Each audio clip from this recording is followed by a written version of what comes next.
Sorry, I get like a 4-second bumper this time around. I'll get set up here. All right, we're starting a brand new series called Been There, and today we're going to talk about quitting. Any quitters out there? You ever quit something you ever started? You ever quit something because you were frustrated? You ever quit something because you were just done with it? You ever quit someone because you were just done with them? You ever started something and you thought it was going to turn out really, really great, and then it just really, really wasn't? So you just said, I'm going to go hands off here. I'm done with it. I'm throwing my hands up. I'm finished with it. That's me a lot of times when it comes to home projects. Quick way to divorce is just do some home projects with your wife, guys. I'm just telling you that right now. I'm telling you, I love my wife, but that's one thing that usually we end up going our separate ways by the end of the day. Like, don't talk to me, don't look at me, all right? But the job gets done. So anyways, we have 2 dogs in our house, all right? We got 2 little Frenchies, all right? Petey and Pepper, all right? Petey, Pepper is the one we got first, little, they're actually called Blue, but it's like a gray, whatever. And then we have Petey, who's the white one, all right? Pepper we got during like COVID time when nothing was going on, and we drove like, I don't even know how long to go get this dog, right? I don't even know how I let her talk me into going that far to go get a dog. Anyways, we went and got it, brought it home. Best dog ever. Love Pepper. She is my dog. I love her to death. She's my dog. And then there's Petey. We got Petey not too long ago, and Petey's just something else, all right? A little white dude, all right? Anyways, he is something else. Well, so love our dogs, but potty training hasn't been the best, okay? Let's just say that much, right? So we were like, listen, we got to figure out something with these dogs. We can't leave them running around the house while we're gone.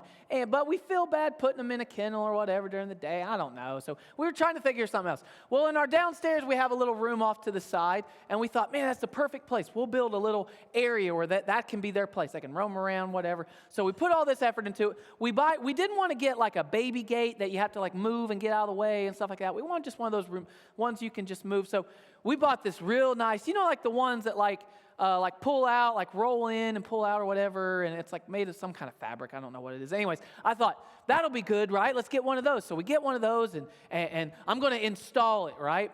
Guys, these are not good, all right? I don't work well with these, all right? That's why I do this most of the time, because hard labor is just, I don't know.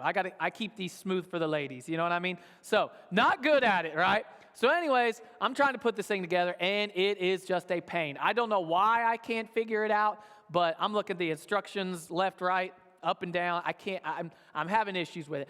Finally, after a couple hours of fighting and all of it, I finally get it put in. We put little beds in there for the dogs. We got a potty mat for them, so they can do their thing, right? We get little bowls of food and water. I mean, it's like a condominium for a dog, right? I'm like, they're living the dream here, right? So we're like, sweet, let's test it out. So we put them all in there, right? And we close the thing up. And then I go down. We're leaving, so I'm going down the hallway, and I go up the stairs, and I turn around, and there's Petey. Like, well, that was weird. Did we not put him in? So we go back, open it up, put him in there. Now, Pepper the whole time's being good. She's just sitting there watching, right? But Petey, he's like, and we put him in there, close it, right? Now I go back, and I'm about to head up the steps. There's Petey again. I'm like, what?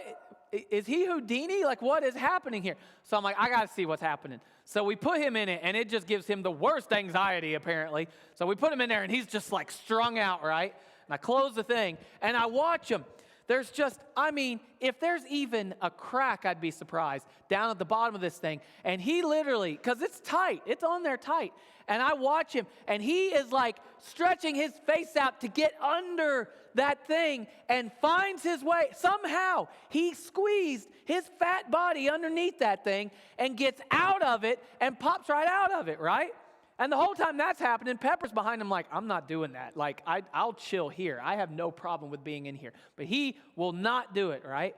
And I remember in that moment, because I'd put so much effort into this stupid thing, I literally wanted to rip it out of the wall. I was done with this thing, so frustrated. Maybe you've had something like that, a little home project or something, a fun event you were going to do with your family and it just goes sideways.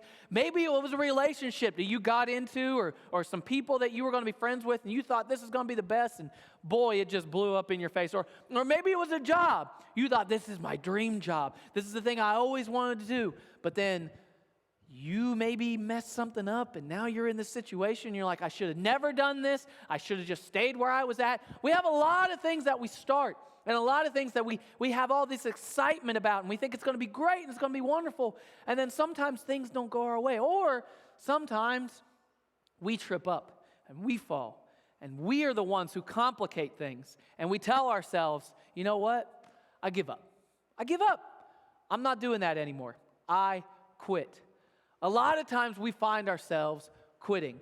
And one thing that we see from Jesus in this passage that we're going to look at today is so awesome because Jesus, even all these feelings and all these things that we go through, the wonderful thing about our Savior, the one who saved us from our sins, is that He is also the one that knows exactly what you're going through.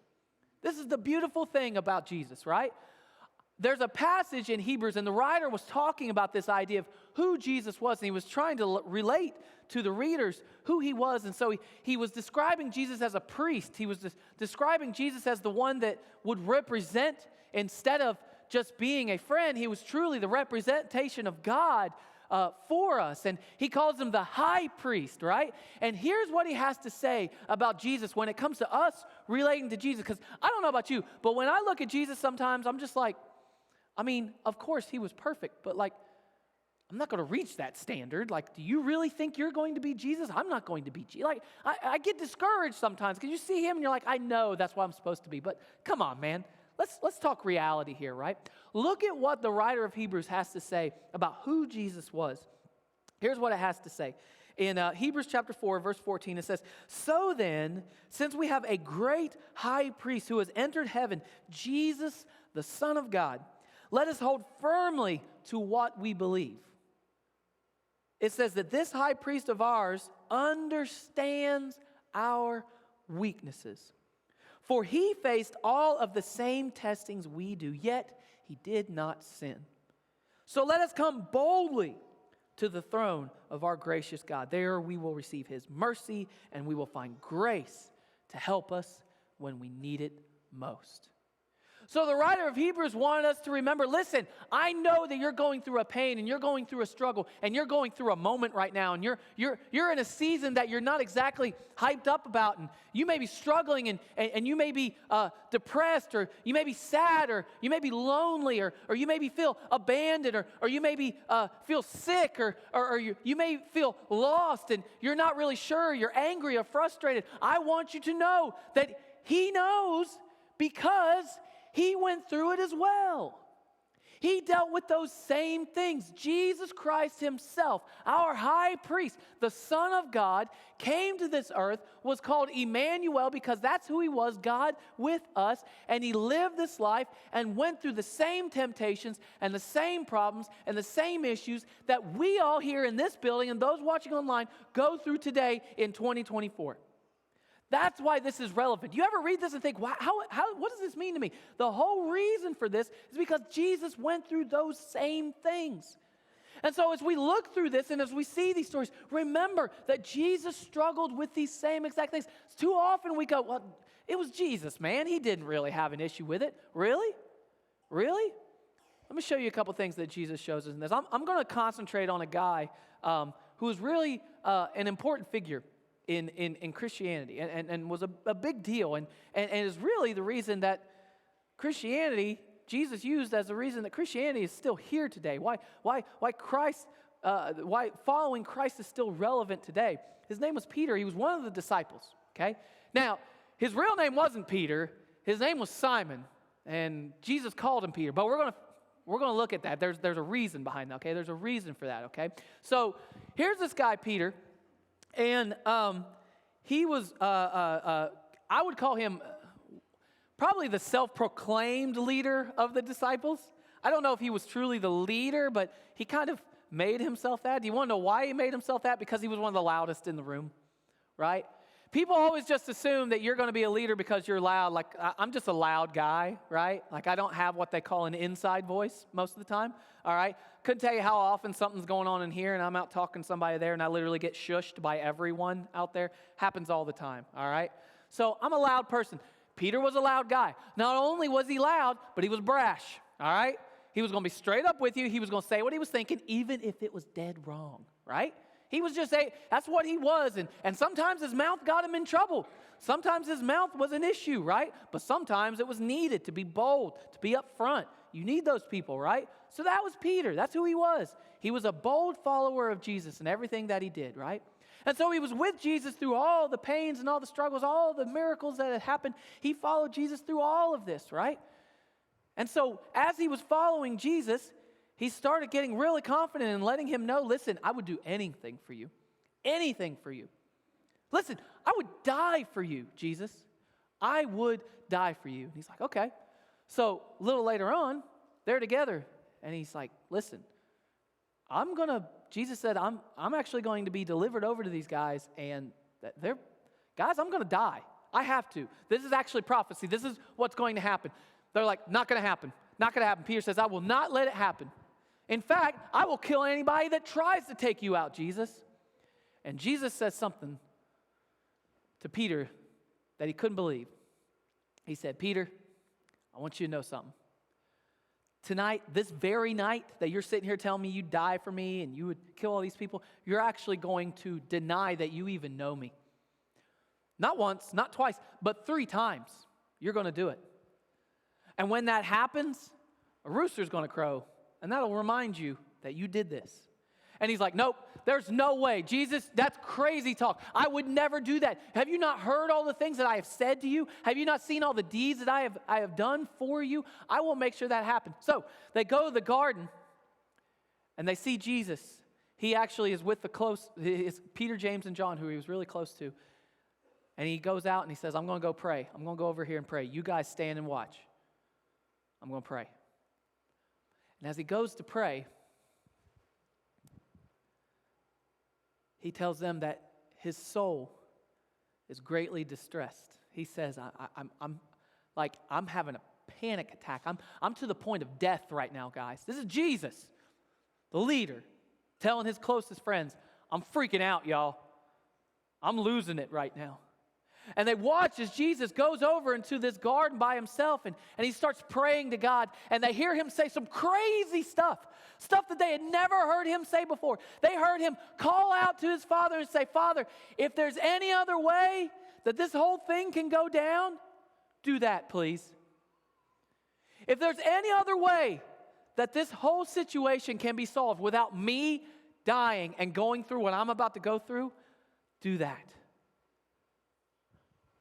But he says, but in the end, God, Father, I want your will to be done. And they watch him as he cries and as he bleeds and as he sweats blood and as he's freaking out. And then he's betrayed. And then in this moment, they come to get him and they arrest him. And old Peter, do you know what he tries to do? Gets a sword and he tries to slice off a dude's head to save Jesus. Misses terribly and chops the dude's ear off. So this is who Peter is. This is what happens. And guess what? After Jesus is arrested, everybody scatters. All these guys that said, we're with you, Jesus, all the way. Whew, gone. Like mice when you turn the lights on. Out of there. And Peter, bold guy, I'll follow you, Jesus. He goes in the dark of night and he hides himself and he goes around and he wants to see what they're doing to Jesus. And as they're doing that, he's standing over a fire to get warm. And they start calling him out and they say, hey, aren't you that follower of Jesus? No, not me. Not me. Okay. Hey, aren't you? I'm pretty sure I saw you with him once. Don't you follow? Isn't he like your teacher, like your rabbi? Not me. You must be thinking of somebody else. It's actually, listen to how you talk. You're one of them. I'm telling you, I can hear it in your voice. You're the one of the guys. I've seen you with them. I hear you. I know that's exactly who you are. And he curses and he says, I have no idea who that man is. After 3 times, he hears a rooster, and it dawns on him. He did exactly what Jesus told him he would do. And it says that he wept bitterly. And so we, of course, know how the story happens with Jesus. He's arrested, he's tried, he's beaten, and then he's put on a cross, and he dies. And then wonderful thing that we get to celebrate, we celebrated last week, right? He's risen. He 3 days later, he comes back. And when he comes back, he actually goes to the disciples. He goes and sees them in a home, and they see the holes in his hands and his feet and the hole in his side, right? And they're like, wow, it is him. It really is him. And then he leaves them. This is where we pick up the story. They're like, well, what do we do now? What are we supposed to do? Many of us in this room, when something tragic happens, or we suffer, or we go through something, or we're angry, or we're upset, or we're frustrated, we're ready just to quit. We're ready, just throw our hands up. We probably fall into a lot of what Peter does here. Look what ends up happening here. First thing I think that we see is that when we feel like quitting, when we feel like giving up, we often go back to the things that we know. When we quit, when we truly are like, we're done, we go back to what we knew. We go back to what's comfortable. We go back to the things that we can do, right? You know what? I would just been better off if I do those things that I'm used to. The things that are comfortable, the things that comfort me, the things that make me feel good, the things that make me feel better. Look at what Peter says to him. They're like, what are we going to do? What does Peter say? Simon Peter said, I'm going fishing. And the rest of the disciples say, well, we'll come too. So they went out into the boat, and they caught nothing all night. So they go fishing because that's what they did, right? Now, if any of you have followed this story, hear anything that we have talked about previously, who were these guys? Who were the disciples? They were rejects, right? These were guys that didn't get to grow up. They grew up in the temple and tried to learn, but they were honestly just not good at it. So they didn't get picked to have a rabbi or a teacher or someone who was over them. So what did they do? They just went back to what they could do, fish. So there are all these stinky fishermen, right? That's what they grew up doing. And then out of nowhere, Jesus shows up and says, guess what? I will make you fishers of men. Come, follow me. And they're like, we got a rabbi. We did it, y'all. We got a teacher. Like, we get to be a part of a religious movement. This is going to be awesome. And so they sit under his teaching, and they hear him pray, and they witness all of his miracles, and they get to be a part of all this. And then what happens? He dies. And they go, well, that didn't work out the way that we wanted it to. We thought he was going to take over the kingdom. We thought he was going to be our new leader. We thought we were going to be his right-hand man, and we were going to get to do everything alongside of him. But now he's dead, and they scatter. And then, whoops, he did exactly what he said he was going to do. He rose 3 days later. And guess what? They all have to live with the fact that they abandoned him. They all have to live with the fact that they hid from others, and Peter has to deal with the fact that he denied him. And so what do? They say, we'll just go to fishing. We'll give up. Let's just go fish. So they go fishing. And as they're fishing, guess what? Guess who's on the shore? Jesus. Jesus is cooking them breakfast. He's got some fish, cooking them up real nice. Y'all like your morning fish, don't you? So they're all eating it together, right? And they see this guy. They don't know it's Jesus yet. They see him from afar off. Now, they haven't caught anything, right? So they're all far off. And he says, hey, what you guys doing? Fishing? They're like, yeah, weird dude who's just cooking breakfast on the side of the shore. He says, catch anything? They're like, nothing. Throw it on the other side. As he said that, the guy that wrote this passage in John, all right, he knew immediately, because when they were initially called, that's exactly what Jesus had them do. He goes, it's Jesus. That's him. That's him. We've been waiting to see if he was going to pop back up. That's him. And then guess what happens? I love this part, man. This part is so, so cool. As this happens, guess what happens? John records this, and I love this, that Peter, what he ends up doing is he actually jumps out of the boat because he's so excited to see Jesus, right? He's so excited to see him. So he literally can't even wait for them to row over to Jesus. He just has to jump out and get to him as quick as he can, all right? It reminds me of that scene. Y'all remember Forrest Gump? Do you remember when he sees Lieutenant Dan and he's in his boat and he sees him and he's like, waves at him, and then he has to jump in. He's still waving as he jumps in, swims all the way over there, right? Why did he, and had lost total control of his boat, right? The boat goes into the dock. He's sitting there with Lieutenant Dan. He said, that's my boat, right? He is so pumped. He couldn't help himself because he was so excited to see him. That's what's happening here with Peter. He was so excited to see him. He's like, Jesus, I got to get to him. I got to get to him. And I got to just wonder if when he jumps out of that boat and he wades the water and he gets all the way up to Jesus and he gets up to him, he's out of breath. He's soaking wet, right? And he's just like,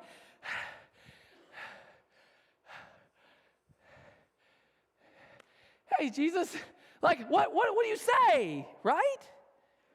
I think it was probably pretty awkward.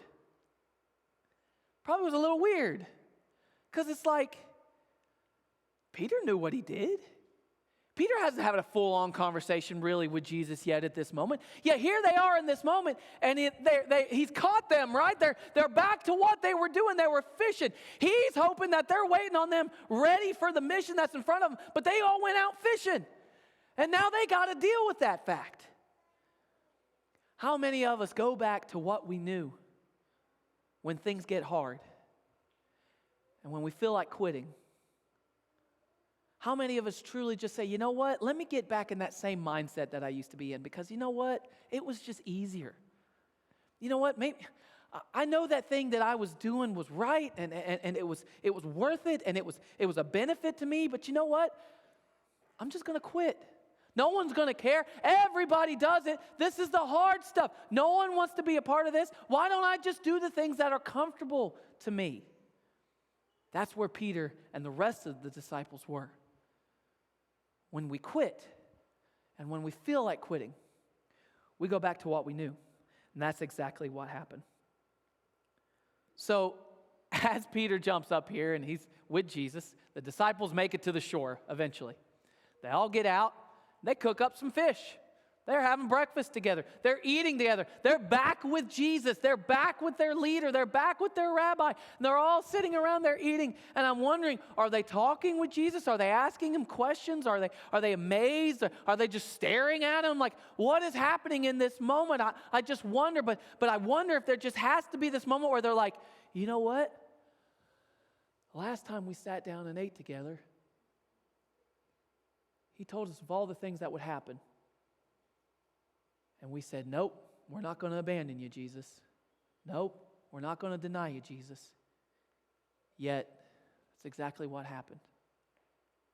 You know, I wonder so much if Peter, when he denied Jesus 3 times,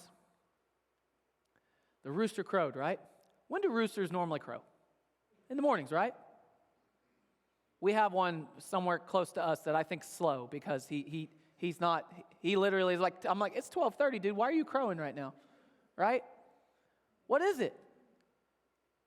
They had to hear that every day. Could you imagine if you were Peter? Every single morning you woke up, you were reminded of the biggest mistake you ever made in your entire life. That's what Peter was going through. That's what Peter would have to deal with his entire life. And he had to remember that and remember the things that he went through. This uncomfortable moment that now he's in front of Jesus once again. He's got them in a place where now they have to deal with the past. They have to deal with the mistakes. They have to deal with the moment that they left him and they ran away and they betrayed and they denied. They did all these things and left him as they're sitting eating together. And Jesus decides he's going to ask Peter some questions. And so Peter's sitting there, probably just keeping to himself because he's like, listen, I just want to be in Jesus' presence. I've messed up. I don't really feel, I'm done, but I'm just glad to have a moment with Jesus again. And as he's sitting there, Jesus asks him some questions. And he says, Simon, son of John. He calls him by his real name, by the way. Simon, son of John. You love me more than these? Peter's like, well, yeah, of course I do. Feed my sheep. Then he asked him again. Was it right after? Was it a couple minutes later? We're not sure. But he asked him again, Simon, son of John, love me more than these? Yeah, you already asked me that. Yes, of course I do. And then he asked him one more time. Look at what happens here. Verse 17. A third time he asked him, Simon, son of John, do you love me? Peter was hurt that Jesus asked the question a third time. He said, Lord, you know everything. You know that I love you. Then Jesus said, then feed my sheep. The next thing that I see that's important for us when it comes to our mistakes and the things that we have done wrong and the times where we say, I'll just quit. I would rather just walk away in shame because of the mistakes I've made and the things that I've done. Let somebody else be a part of it. The next thing that Jesus shows is that redemption is always possible. And why? Because of his love. Redemption is always there because of his love and his grace and his mercy that he has for his followers. Isn't that something to be excited about? Isn't that something to be confident in? This is what he has for every single one of us. Think about this moment. How many times did Jesus ask him if he loved him? 3 times. How many times did Peter deny Jesus? 3 times. He gave him a shot at redemption by making him remember what he did. That uncomfortable moment, that thing that he had to be reminded of every single day that brought him shame and torture and torment in his life. That one thing that made him remember of the mistakes and the screw-ups that he made in his life, it brought him once again to redemption. So many times this passage, guys, this passage is so chock full of such amazing things. One of the things I think is so cool is, and this is my Bible geek moment. I only get to have them every now and then, so I'm going to give it to you right now. So the New Testament was written in Greek, which there's like, you take a word and it probably, in the Greek, it probably could have meant 4 different things. So if you read in Greek, it makes it read a little different, all right? So when he tells him 3 times, do you love me? Twice he uses the same type of love, which is agape love, which means like unabounded, like no strings attached love. I love you. Doesn't matter what I get or can't, I love you. But then one other time, the last one, he uses a word called phileo, which is like brotherly love, which is like your buddies, close people, right? So Jesus in this moment, he's like, do you love me? Yes, I love you. Do you love me? Yes, I love you. And then the third time, Jesus basically is asking Peter, are you even my friend? Are we even that close? And it says that Peter was hurt. He was offended. He was tore up. Why? Because he's like, Jesus, do you not remember? Do you not remember when I said I would die for you? Do you not remember me trying to chop that dude's head off? Do you remember those times I said I would die for you? Do you remember when I stood up boldly when no one else would say something? I said it. Do you remember all those things that I did? Oh, yeah. I also remember when I ran away. I also remember when I denied you. Oh, you're calling me Simon. You haven't called me that in years. Why are you calling me Simon? Oh, because you were taking me back to those mistakes in my life. You were taking me back to those moments. And in this crazy, wild moment, we have a guy who has made so many mistakes and who has messed this up and who has quit and who says, I'll just go fish. Jesus, go find you a new leader. Go find you someone who can make this whole following thing. Obviously, I can't do it. You tried, but I failed, and it's not going to work out. That's not going to be me. Find somebody else. He gives him this wonderful, beautiful shot at redemption. And he says, if you love me, feed my sheep. Get ready to be here for our people because the movement is beginning. This is a beautiful, beautiful scene that Jesus gives him. So many other things. Okay, so when Jesus is sitting there and he's got the fire going to make the fish, right? There's a Greek word that's used there for charcoal fire, all right? It's what he made, like charcoal fire. Try and say that 10 times fast, right? Charcoal fire, right? So he's got that made, right? The only other time that's used in the New Testament, that exact phrase, is the fire that Peter went to warm his hands when he denied Jesus. Everything is brought back to that moment for Peter. Everything is brought back to that moment so he could say, look, yes, you messed up. Yes, you made a huge mistake, but there is also grace. There is also mercy. And I give that to you, Peter, right now. Simon, son of John, I give you love. Redemption is always there because of his love. So he takes them through all these moments. And everything's just really awkward and tense. And you hope that they're trying, they want to have that feeling they had before all this went down, right? And they're like, it's just not the same because we messed up. We messed up. It's just not the same anymore. But what if?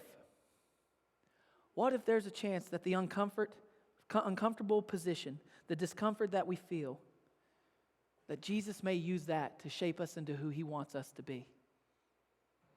The discomfort that we feel and that we have in our lives can shape us into who God wants us to be. All these memories put Peter in this uncomfortable position where he is now pushed on whether or not he would quit. Do you love me? Are you going to quit? Are you done? Are you finished? Are you really backing out now? I'm here in front of you and you're done? He's like, listen, you know I love you, but I just can't feed my sheep. Listen, I love you, but feed my lambs. Get ready for what's about to occur. So I mentioned him changing his name. So when his name was Simon, son of John, that was his God-given name. So when they met, Jesus did something great. He said, met him, Simon, son of John. This is basically how the interaction went down. Hi, my name's Simon. Jesus goes, you're Peter. It's like, huh? You're Peter now. What? My name's Simon. Did you hear? My name is Simon. No, your name is Peter.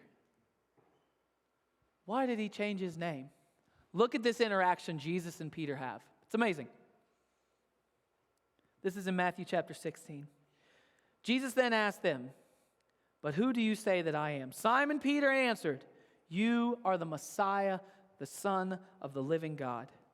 Jesus replied, you are blessed, Simon, son of John, because my Father in heaven has revealed this to you. You did not learn this from any human being. Now I say to you that you are Peter, which means rock. And upon this rock I will build my church. And all the powers of hell will not conquer it. What does Peter mean? Rock. Solid, tough, strong, heavy, powerful, right? I don't think anything in Simon's life at that point was very strong or powerful or solid. And many times that you see him, he's not very solid. He's actually kind of stumbling and saying things, and it's like, dude, quit popping off at the mouth. Would you shut up and think before you speak sometimes? And he gets himself in trouble so many times. And so in this moment, he's messed up in his life. He's been a reject. He's been so screwed up. And then in this moment, Jesus looks at him and says, you are now Peter. You are now the rock. You are now what we are going to establish all this on. And in this moment, he's like, really? And so he takes it head on and he tries to do everything right. He's like, I'm going to be the rock. I'm going to be the leader. I'm going to be this guy that he asked me to be. And then he denies Jesus and he says, that's not me. And then as he's on the shore and he's with Jesus, Jesus looks at him and calls him Simon, son of John. He goes, there it is. It's over. That's who I am. I'm back to Simon.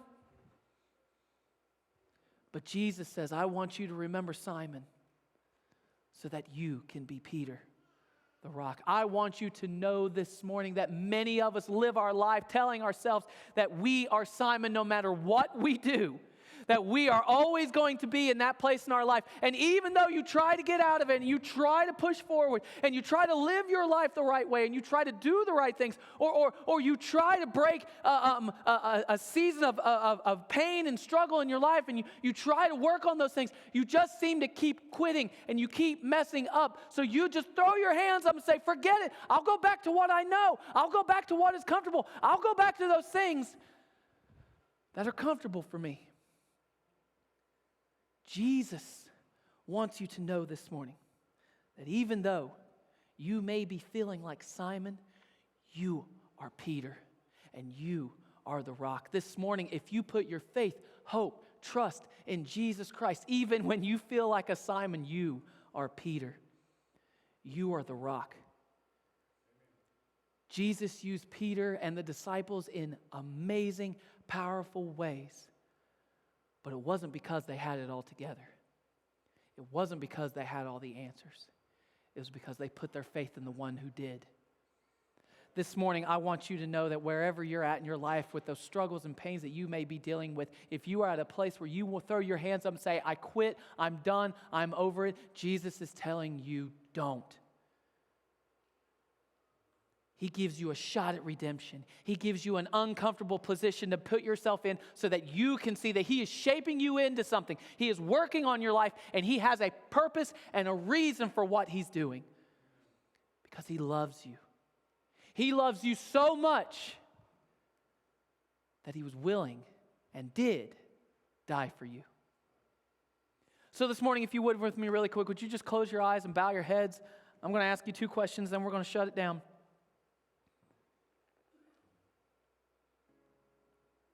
This morning, if that's you and you're in a place where you feel like quitting, would you please remember that Jesus knows what you're going through because He was there. He sat and prayed in a garden and told God to take it away from him. And if you're like me, you've had moments in your life where you've prayed to God and you say, God, take it away from me. Jesus was able to relate to Peter and tell Peter he knew what he was going through because He went through it. Jesus is able to work in your life right now on the pains and the struggles that you are dealing with because He went through it. I pray that whatever point you're at in your life right now, if you feel like giving up, don't. God cries out to you now and tells you don't. Maybe you're here this morning and you've gave up on Jesus. You've gave up on the fact that He could ever do anything with you. You've given up on the fact of this whole, whatever this whole Christianity thing, this whole faith thing is, you've given up on it.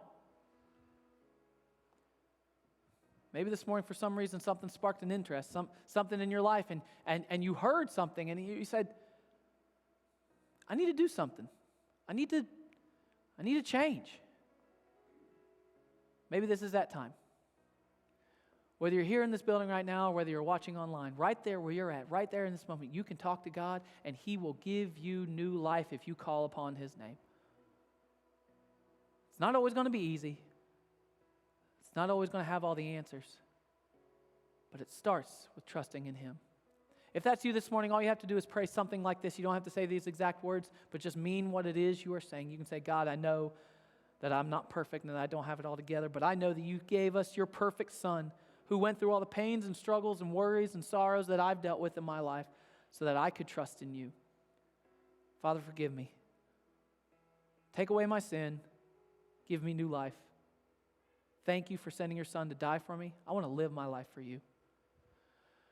With everyone still eyes closed, if there's someone this morning and you just prayed that prayer, not the special words, but you actually meant what it was you were saying to God right there and you gave your life to Him, I'd love for you to do something this morning so we can celebrate. I'm not going to bring you up front or call you out. I just want to pray for you and celebrate with you. If there's someone this morning that gave their life to Jesus and wants to let us know, would you please just put your hand up so that I can pray for you? Is there anybody this morning gave their life to Jesus? I saw that hand. Thank you.